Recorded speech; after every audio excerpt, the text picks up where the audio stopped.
Bonjour, je suis le docteur Munga et aujourd'hui je teste tes connaissances médicales en 3 questions. C'est parti! Alors, première question, qu'est-ce que c'est que la dyspareunie? S'agit-il, petit a, d'une douleur à la poitrine, petit b, d'une malformation congénitale ou alors, petit c, de douleur lors de rapports sexuels? Deuxième question, cette condition affecte quel groupe de personnes? Petit a, les hommes, petit b, les femmes ou alors petit c, les enfants.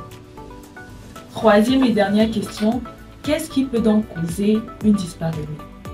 Est-ce dû à une mauvaise alimentation, la sécheresse vaginale, des maladies gynécologiques ou alors des troubles psychologiques?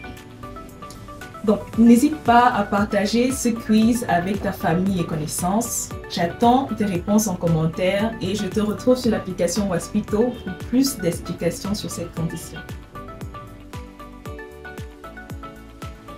La réponse à la première question est donc le petit C. La dyspareunie est un terme scientifique qui traduit la douleur ressentie par la femme lors des rapports sexuels, des préliminaires jusqu'à la pénétration. Tu l'as bien compris, donc la réponse à la deuxième question est le petit d. Cette condition est essentiellement chez la femme et représente environ 15% des consultations gynécologiques en Occident.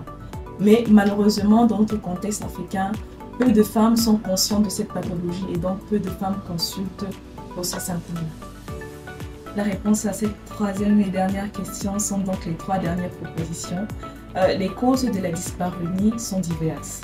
Elles peuvent varier de la sécheresse vaginale qui sont plus souvent retrouvées chez les femmes ménopausées aux maladies gynécologiques comme les endométrioses, les mycoses vaginales, les salpingites et même les fibromes. Mais aussi, une cause qui est la plupart du temps souvent négligée, ce sont les troubles psychologiques qui surviennent chez des personnes qui sont accrues à beaucoup de stress, qui sont sous dépression ou même des personnes qui ont subi des violences ou des abus sexuels.